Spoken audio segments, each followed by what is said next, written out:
नमस्कार, जोहार। आप सबका स्वागत है न्यूज फ्रेम पर। आज की रात जो है वो कयामत की रात है और ईवीएम में बंद टोटल बिहार के नेताओं की किस्मत कल सुबह से खुलनी शुरू हो जाएगी और कल दोपहर तक ये तय हो जाएगा कि बिहार में आखिरकार किसकी सरकार बन रही है।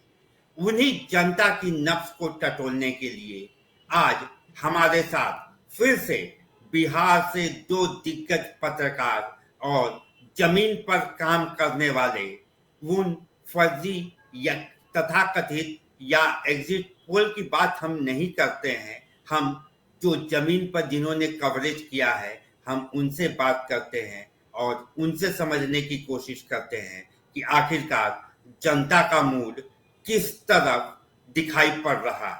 इसी पर चर्चा करने के लिए आज हमारे साथ शिवपूजन झा जी और बंटी कुमार जी सहरसा और पटना से जुड़े हुए हैं। माफ कीजिएगा, मधेपुरा और पटना से जुड़े हुए हैं। शिवपूजन जी, सबसे पहले हम अपने दर्शकों को ये बताना चाहेंगे आपके माध्यम से कि फिलहाल आप इस एग्जिट पोल की बात को छोड़कर ये बता दीजिए कि जनता का मूड आप किस तरीके से आंक रहे हैं। मैं आपको चंद फैक्ट्स पेश करता हूं, उसके बाद आप खुद अंदाजा लगा लेंगे कि जनता का मूड क्या है और किस ओर वोटिंग पैटर्न गया और क्या इतना मुश्किल था ये प्रेडिक्ट करना कि ये चुनाव किस ओर गया है। अब बात समझिए, राहुल गांधी की बिहार दौरे को से मैं पूरे इस प्रकरण को उठाना चाहता हूं। बिहार आते हैं और हम देखते हैं कि तकरीबन 2-2.5 दशक के बाद आखिरकार पटना में, आखिरकार बिहार के अलग अलग हिस्से में मुझे कांग्रेस का झंडा दिखाई पड़ता है। एक उम्मीद जगती है कि शायद कांग्रेस को संजीवनी मिल चुकी है तो कांग्रेस अपने पैरों पर खड़ी हो जाएगी। ये एक पहलू था और उसके बाद राहुल गांधी विदेश चले जाते हैं। दूसरा पहलू होता है कि गठबंधन में सिर्फ फुटबॉल की स्थिति उत्पन्न होती है। सीट बंटवारे को लेकर के 12-13 दिन तक मोबाइल स्विच ऑफ करके तेजस्वी यादव नेपथ्य में चले जाते हैं। बात यहां तक आ जाती है कि तेजस्वी यादव राव रेवेन्यू कोर्ट में उनकी पेशी होनी थी और इस दौरान जब उन्होंने मुलाकात करने की कोशिश की मल्लिकार्जुन खड़गे से और राहुल गांधी से, वो मुलाकात तक नहीं करते हैं। और उसके बाद फिर आनंद फानंद में, जबकि बिल्कुल कहते हैं निकट आ गया, नॉमिनेशन का लास्ट डेट भी निकल जाता, महागठबंधन में सीट बंटवारे को लेकर के कहीं कोई फॉर्मूला तय नहीं हुआ था। उसके बाद तक फिर कहीं आप देखते हैं कि अशोक गहलोत पहुंचते हैं और कृष्णा अलावरू, जिनको बड़ी धूमधाम से यहाँ पार्टी की कमान सौंपी गई थी और बताया जाता कि वो लालू के दरवाजे पर कभी नहीं जाते थे मत्था टेकने के लिए, उसी कृष्णा अलावरू को दरवाजे के बाहर खड़ा कर दिया जाता है और अंदर जाते हैं अशोक गहलोत साहब और एक फॉर्मूला तय होकर के आता है जिसके तहत कांग्रेस ने अपने घुटने टेके और कांग्रेस ने आखिरकार मान लिया कि तेजस्वी यादव ही मुख्यमंत्री हमारे होंगे। ये प्रकरण हो गया महागठबंधन के अंदर का। और इसी बीच आपने देखा कि डगरा का बैगन जिसको कहते हैं, मुकेश सहनी की क्या हालत हुई। 60 सीट मांग रहे थे, उप मुख्यमंत्री का पोस्ट मांग रहे थे, चलिए उप मुख्यमंत्री का पोस्ट तो दे दिया, लेकिन आज कितनी जगह पर वो चुनाव लड़ रहे हैं। यहाँ तक कि उनको अपने भाई को भी बिठा देना पड़ा राजद के दबाव में। तो सहनी समाज में एक मैसेज क्या गया, सहनी समाज में मैसेज लाउड एंड क्लियर यही गया कि मुकेश सहनी सिर्फ अपनी सोच रहे हैं, समाज की नहीं सोच रहे। ये मैंने पहलू बताया आपको महागठबंधन के अंदर की सिर्फ फुटओवर की स्थिति, यानी कि महागठबंधन में अगर किसी ने कैंपेन किया तो एकमात्र तेजस्वी यादव ने। Tejashwi Yadav played his innings really well. अब हम चलिए आ जाते हैं एनडीए के कुनबे की तरफ। चुनाव के 4-5 महीने पहले चर्चा क्या हो रही थी? चर्चा कुणाल इसी बात को लेकर के हो रही थी लगातार कि नीतीश कुमार अस्वस्थ हैं और ये जो है कैसे कैंपेन करेंगे, तमाम चीजें। और क्या भाजपा यहाँ पर महाराष्ट्र मॉडल लागू करेगी, नीतीश कुमार को दरकिनार कर देगी, ये तमाम बातों पर चर्चा हो रही थी। और इस बीच आप देखते हैं कि एकाएक नीतीश कुमार ने करोड़ से ज्यादा महिलाओं के बैंक खाते में 10,000 रुपए पहुंचा दिए। इसलिए मैं कहता हूँ ये 10,000 चुनाव बन करके रह गया। अब ये वही नीतीश कुमार है जो 2005 से लेकर के 2010 के कार्यकाल में बच्चियों को साइकिल और पोशाक योजना से शुरू करते हैं, महिलाओं को रिजर्वेशन देते हैं। आज आप बिहार पुलिस में देख लीजिए कि कितनी बड़ी तादाद महिलाओं की है, या फिर शिक्षा में जो बहाली हो रही है, शिक्षकों की बहाली, और उसमें कितनी बड़ी तादाद में महिलाएं आगे बढ़ करके आई। या फिर आप देख लें कि जो इलेक्शंस में किस तरीके से उनको रिजर्वेशन एक तरीके से महिलाओं को देकर के उनको आगे बढ़ाया नीतीश कुमार ने। शराबबंदी कानून उनके लिए नीतीश कुमार ने किया। अब ये 10,000 किसको मिला, बात समझिएगा, आपके प्रश्न का जवाब यहीं पर जो है आपको मिल जाएगा। 10,000 किनको मिला? जीविका दीदी को। जीविका दीदी जीविका कितनी है भाई? 1 करोड़ 40 लाख से ज्यादा तादाद उनकी है।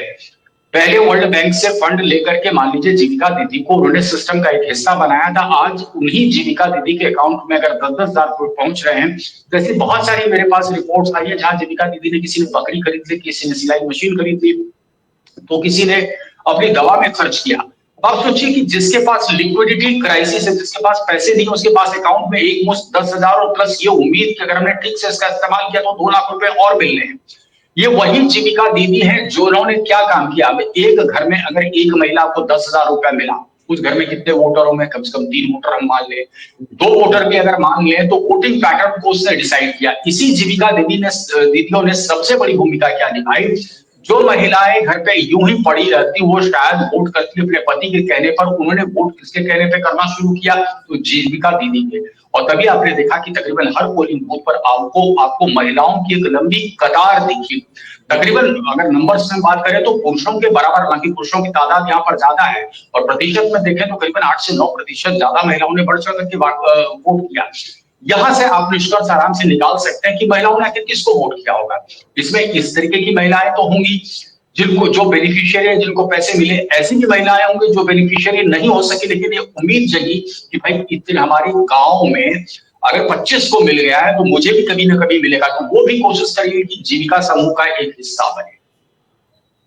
ये आपके पूरे आकलन का लबो-लिबाब जो निकल कर आ रहा है, आपके हिसाब से नीतीश कुमार जो है वो अभी भी ड्राइवर सीट पर बैठे हुए हैं, और लोग जो हैं वो नीतीश कुमार, चाहे वो जीविका दीदी के रूप में हो चाहे महिलाओं के रूप में हो, आपके मुताबिक लोगों का रुझान जो है, और महिलाओं का स्पेशली जो रुझान है, वो उनके तरफ है। यहाँ पर मैं बंटी कुमार को लाना चाहूंगा। बंटी जी, जिस तरीके से आप मधेपुरा में बैठे हुए हैं और मधेपुरा को की सीटों का आकलन आप कर रहे हैं, यादवों का गढ़ माना जाता है मधेपुरा।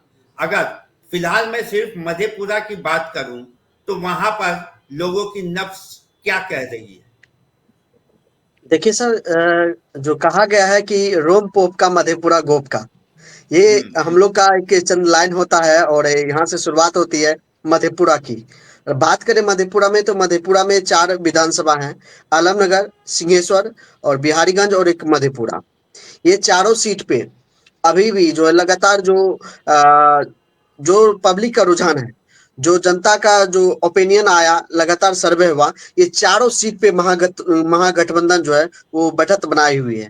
क्योंकि पिछले बार जो है आप देखे होंगे या मालूम चला होगा न्यूज चैनलों के माध्यम से कि मधेपुरा से चंद्रशेखर यादव जो है, जब पप्पू यादव मैदान में थे और उनको जो है काफी टक्कर हुआ था, और पप्पू यादव जी हार चुके थे, और जो है ऐसे में जो है चंद्रशेखर यादव जीते थे।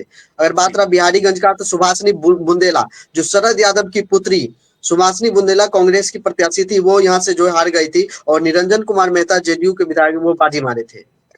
सिंहेश्वर विधानसभा में जो है चंद्रहास चौपाल, फिर उसी पे जो है भरोसा जताया आरजेडी ने और फिर उन्हीं को टिकट दिया। लेकिन जनता लगातार इस बार भी वही मन बना के जो है उनको भारी जो समर्थन दिया, जो लगातार रुझान आया, जो पब्लिक का ओपिनियन आया उनके अनुकूल। मधेपुरा तो हम आपको बताएं, राज सीट आलमनगर, आलमनगर में इस बार हुआ क्या, जो आलमनगर से नवीन कुमार निषाद थे। ये बहुत ही दिलचस्प सीट है आलमनगर, इसके बारे में आप आलमनगर, बताइए। हाँ आलमनगर में क्या है? जी सर, जेडीयू से जो नरेंद्र नारायण यादव हैं, जो बिहार विधानसभा के जो स्पीकर थे शायद जो है, और ऐसे में जो आलमनगर सीट काफी टफ है और काफी टक्कर का मुकाबला है, कांटे का मोल क्या होगा ये कहना बड़ा मुश्किल है। लेकिन एग्जिट पोल के अनुसार, जो एग्जिट पोल लगातार सर्वे किया, ये तो बिल्कुल एग्जिट पोल पे जनता विश्वास नहीं करे और हम लोग भी नहीं विश्वास करे। चूंकि परसों हमने देखा कि कुछ था और कल महागठबंधन को बढ़ा दिया, फिर आज जो एग्जिट पोल निकल के आया तो फिर उसमें जो नवीन निषाद जी को जो वहां पे जो है जीत का जो लगातार बड़े मीडिया हाउस है वो उनको बताए, तो कहीं ना कहीं कांटे का मुकाबला है। और इस बार वहां पे काफी जो टक्कर मुकाबला है। और नवीन निषाद जी को इससे पूर्व में जो है जब तेजस्वी यादव की तरफ से लालटेन का जो है वो सिंबल दिया गया था, फिर रातों रात सिंबल बदला और जो है नाव छाप दिया गया वीआईपी पार्टी से, तो कहीं ना कहीं जो कुछ थोड़ा सा टूट हुआ है, लेकिन टक्कर काफी जो है मुकाबला है जो दोनों तो में। मतलब मधेपुरा की चारों सीट में अगर हम कहें तो यादवों का बोलबाला आपके हिसाब से अभी ज्यादा है। शिवपूजन जी, जिस तरीके से आप बता रहे हैं कि महिलाओं का जो वोट है और लंबी लंबी कतारें देखी गई, लेकिन जिस तरीके से वोट परसेंटेज बढ़ा, उस पर अगर हम हर बार तो ये नहीं कह सकते कि वोट परसेंटेज बढ़ा तो सत्ता परिवर्तन हुआ है, लेकिन 2 से 3 बार के एग्जाम्पल को भी अगर हम उठाते हैं तो जब जब संख्या बढ़ी है, और जिस तरीके से तेजस्वी यादव भी कह रहे हैं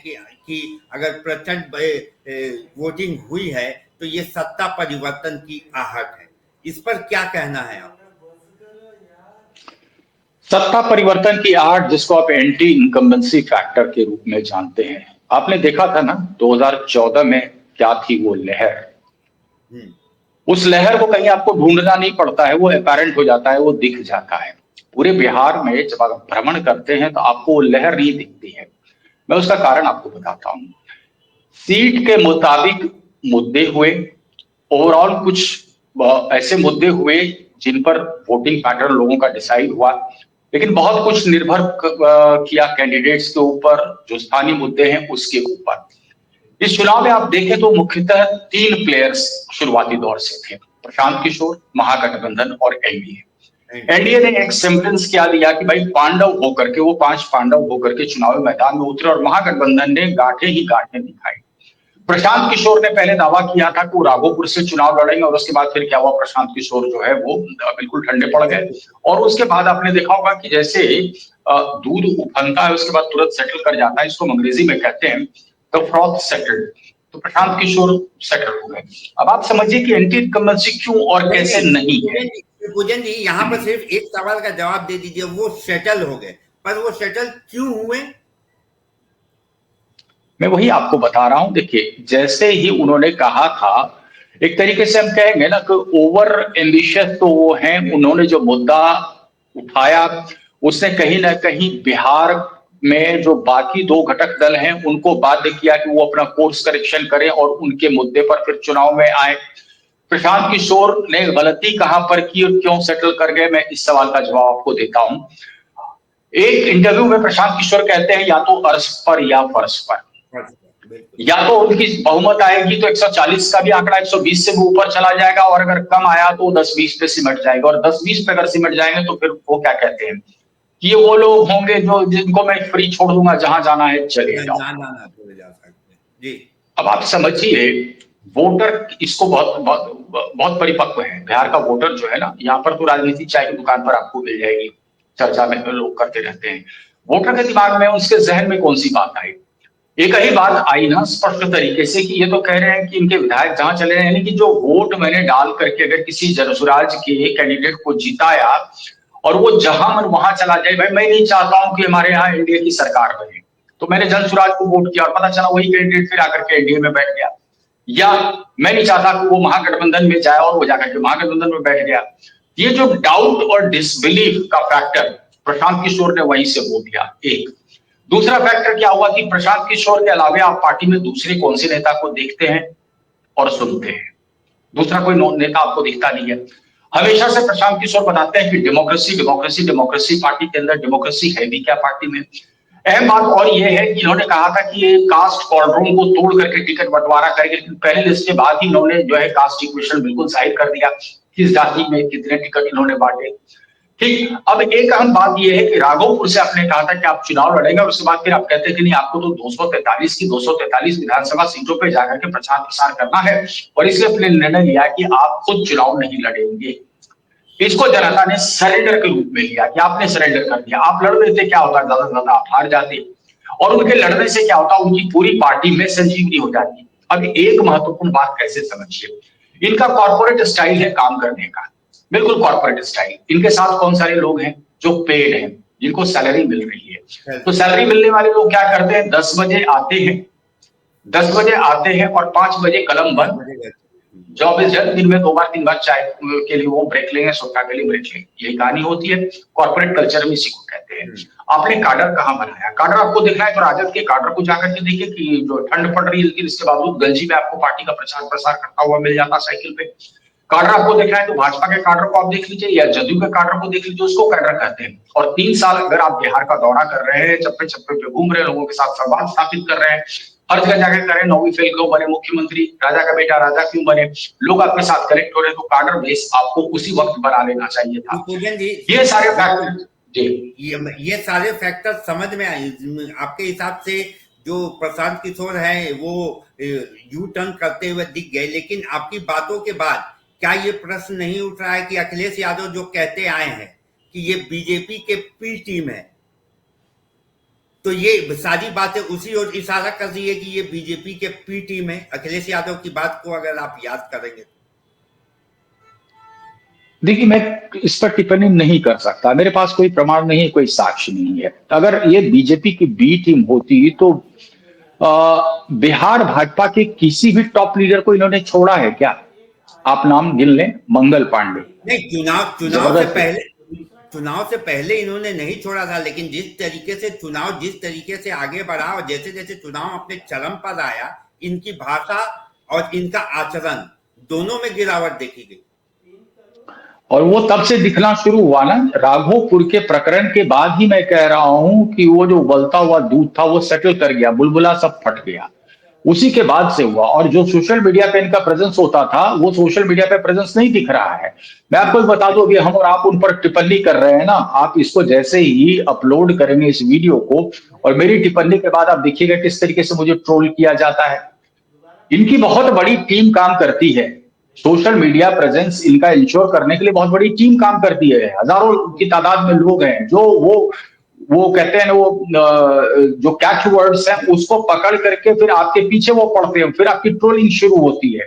एक सिस्टमेटिक मेरा मानना काम करती है इनके पीछे जी। तो मेरा मानना है ठीक है, वो अपनी तरफ से वो जायज हैं और ये स्ट्रेटेजी काम भी करती है। और प्रशांत किशोर अभी तक तो डायरेक्टर की भूमिका में बहुत बढ़िया उन्होंने प्रदर्शन किया है, ये तो आप मानते हैं ना भाई। इसी बिहार में मैंने प्रशांत किशोर को काम करते हुए 2015 में भी देखा है, जो अकल्पनीय था वो करके उन्होंने दिखाया था, छोटे भाई बड़े भाई को दोनों को मिला करके। उसके बाद फिर जो तमाम एग्जिट पोल कह रहे थे प्रचंड बहुमत दिखा रहे थे एनडीए की, किस तरीके से एनडीए धड़ा हुआ था, 50-54 सीटें आई थी, प्रशांत किशोर ने अहम भूमिका की थी। लेकिन यही प्रशांत किशोर फिर उत्तर प्रदेश में गए थे 2017 में, वहां पर मिजरेबली फेल कर गए थे।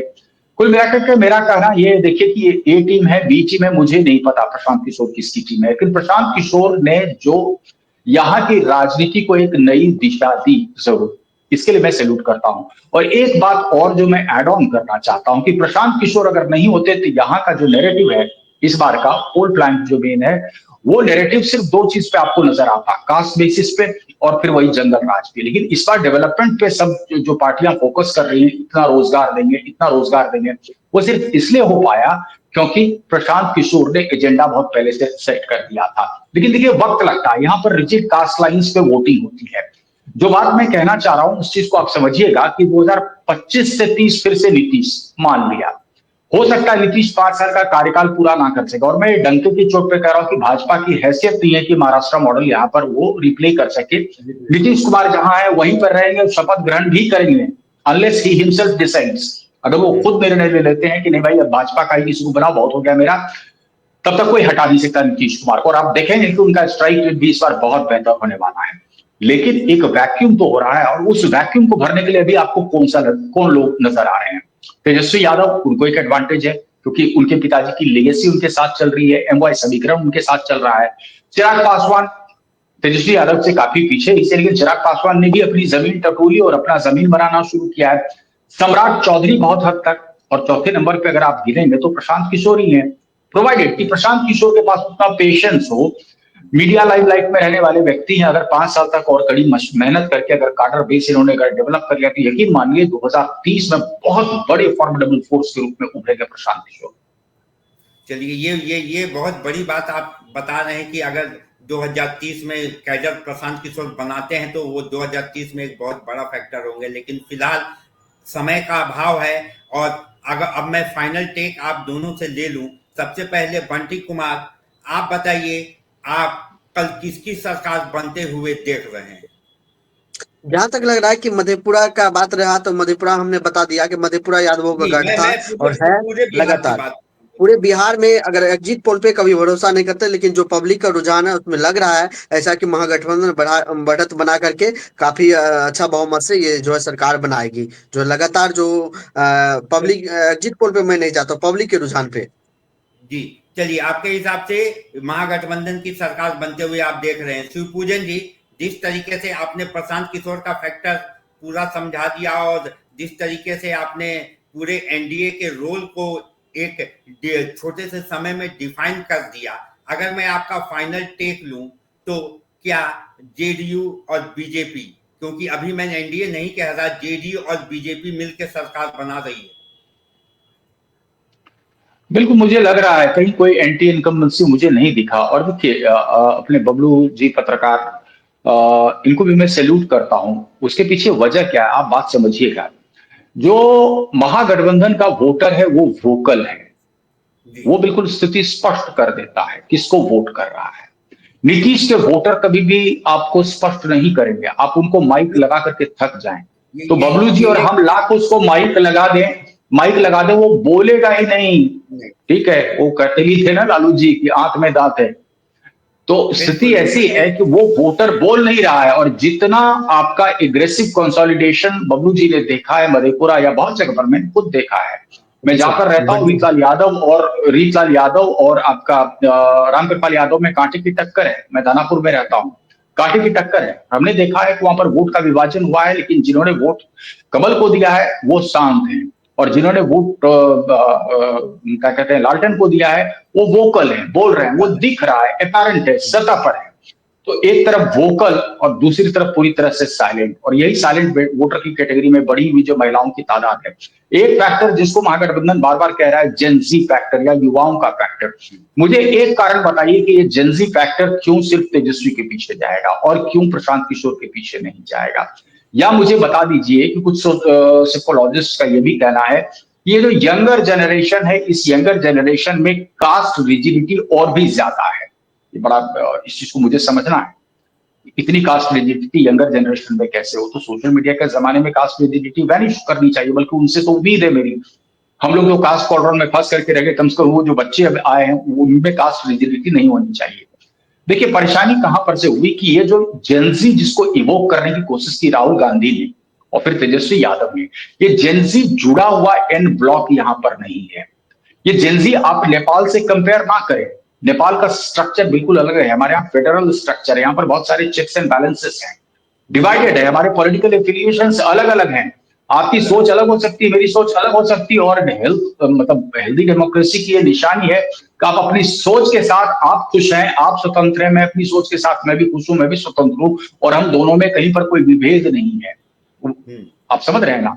तो देखिए मेरा मानना है कि मैंने एंटी इनकम्बेंसी नहीं देखा है, और अंत में जो काम कर गया है बबलू जी, आप पता करेंगे महिलाओं ने अंत, बंटी जी माफ करेंगे, बंटी जी जानते हैं काम क्या कर गया है? काम कर गया है वो जीविका महिला, वो 10,000 जो पड़ गया ना, कुछ लोग उसको घूस कह रहे हैं, फ्री भी कह रहे हैं, ये 125 यूनिट बिजली फ्री, ये चीजें काम कर गई। ऐसा है, मानते हैं, लेकिन बट यहाँ है कि जो युवा है, युवा वर्ग है, जो हर एक घर में आज आप देखिए कि टीआरई 4 के अभ्यर्थी प्रत्येक घर में है। ऐसा नहीं कि जो लगातार पटना की सड़कों पे जितना उनको दर्द सहना पड़ा, जितना जो है उनको आंसू गैस का गोला हो या फिर वाटर कैनल का, ठंड के महीना में आप देखे होंगे कि किस तरह से, तो सबों ने इस बार जो है जागरूक किया, अपने माता पिता से कहा और जो है अपने गांव समाज में अभियान चलाया कि इस बार जो है बदलाव जरूरी है। तो लगातार सोशल मीडिया पे जो है उन लोगों ने आपकी बातों को समझ गया कि जिस तरीके से जब सड़क पर स्टूडेंट्स उतरते हैं तो उसका जो संदर्भ निकलता है वो भी इस चुनाव में देखने को मिलेगा। इसका एक जवाब बिल्कुल बिल्कुल शिवपूजन जी से ले लेते हैं, जिससे हमें काफी क्लियर पिक्चर मिल जाएगा। शिवपूजन जी, अगर मैं सिंगल लार्जेस्ट पार्टी की बात करूं तो आप as a single largest party किसे देख रहे हैं? ऑब्वियसली मुझे राजद दिख रहा है, नंबर ऑफ सीट्स ज्यादा है उनके, और उनका वोट में बिखराव मैं नहीं देख रहा हूं। और मैं कह रहा हूं महागठबंधन में एक ही पार्टी जिसने परफॉर्म किया है वो है राजद। तेजस्वी यादव को बार बार मैं सैल्यूट करता हूं, और उनके लिए बार बार मैं एक स्लोगन जो ओलंपिक्स का था वो मैं रिपीट करता हूं, आपके आंसर से शिवपूजन जी, आपके आंसर से बंटी जी के सवाल का भी जवाब मिल गया कि one of the largest party आप आरजेडी को देख रहे हैं, बाकायदा आप एनडीए की सरकार,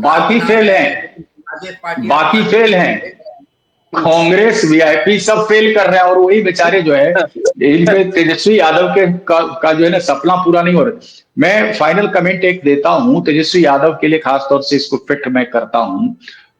आई सैल्यूट, इस उम्र में जिस हिसाब से वो कैंपेन उन्होंने किया और जिस हिसाब से राजनीति कर रहे हैं, salute that man. When one great scorer comes to write against your names, he does not write what you win or lose, but how you play the game.